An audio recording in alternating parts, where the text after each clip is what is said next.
Have you ever noticed how you can want to move on,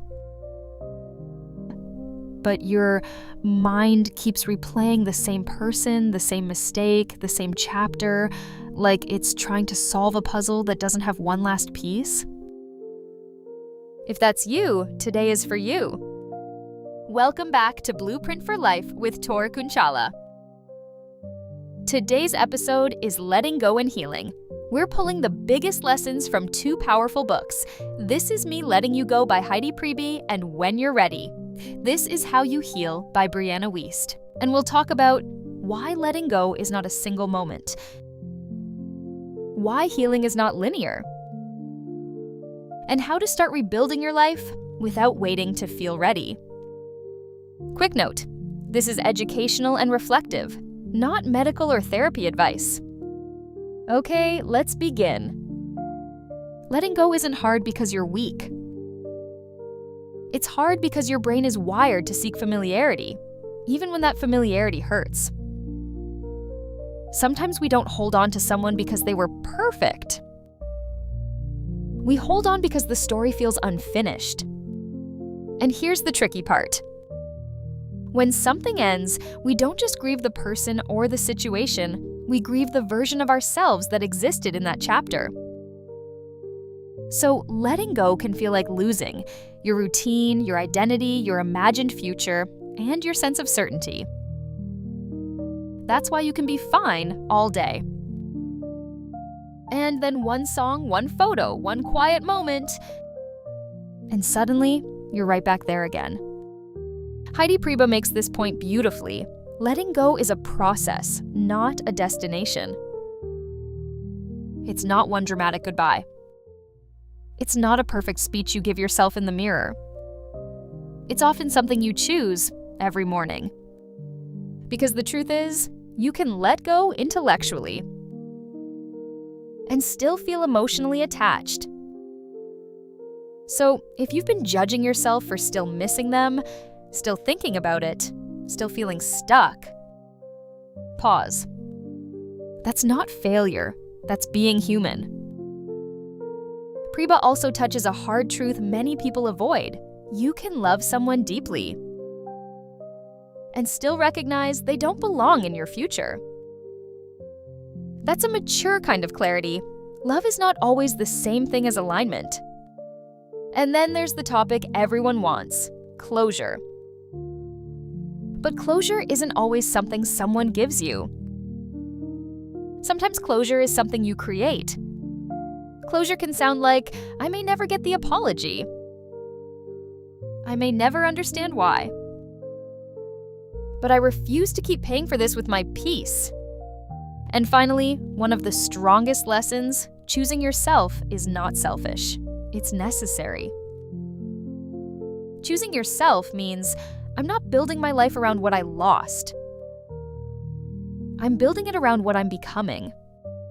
Here's the bridge between letting go and healing. Letting go is what clears the space. Healing is what builds something new inside that space. So if letting go feels like an empty room right now, good. That means you're finally making space for a different life. Now let's talk about healing. Brianna Wiest reminds us, healing isn't a straight line. It's 2 steps forward, 1 step back. It's progress, then a trigger. It's peace, then grief. And one of the most freeing ideas is this. The goal of healing isn't to never feel pain again. The goal is to build the resilience to meet pain without losing yourself. Wiest also emphasizes reclaiming your power. You may not control what happened to you, but you do control what you do next. Healing becomes possible when you stop waiting for the world to change and start changing how you respond to the world. And then there's this idea, making space for the new. To heal, you have to release old stories like, I'm not enough, I always mess it up, I'm behind, I'll never be okay without them. Because the story you repeat becomes the life you live. And Weist's themes bring it home. Patience. Healing takes as long as it takes. Self-compassion. You can't shame yourself into growth. Resilience. You're not broken, you're becoming whole. Identity. You are the author of your next chapter. Here's a simple framework you can try this week. I call it C.L.E.A.R. Call it what it is. Name the truth without romanticizing it. Not we had something special, but some parts were real and some parts were harmful or misaligned. Let the feeling move. Instead of arguing with your emotions, allow them to pass through. Tears, anger, sadness, these are not signs you're failing. They're signs you're processing. Empower your next choice. Ask, what is one decision today that supports the person I want to become? One walk, one boundary, one honest conversation, one journal entry. They align with the life you want. If your future self could speak, they'd say, please stop returning to what broke you. Alignment can look like sleep, structure, friends, meaningful work, faith, and support if you need it. R. Repeat without shame. Because you will have days where you miss them. You will have days where it aches. Repeat anyway, that's the practice. If you can, take a slow breath.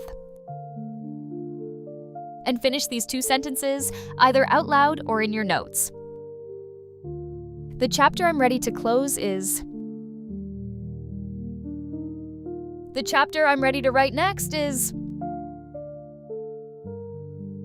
You don't need the whole plan. You just need the next honest sentence. Before we wrap up, here are the resources I used to prepare this episode, so you can explore them further if you'd like. Today's key ideas came from 2 books. This is Me Letting You Go by Heidi Priebe, and When You're Ready, This Is How You Heal by Brianna Wiest. And if you feel like you need more support than a video can provide, it's always okay to reach out to a licensed professional. Thank you for spending this time with me. So today, here's what I want you to remember. Letting go isn't one moment, it's a daily choice you practice. Healing isn't linear. A hard day doesn't erase your progress.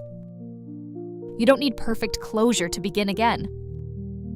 And choosing yourself isn't selfish. It's the beginning of your next chapter. If this episode helped you, please like, subscribe, and share. It truly helps Blueprint for Life reach more people who might need this message. And if you feel comfortable, comment 1 word below that describes what you're stepping into next. Until next time, take care of your blueprint and each other.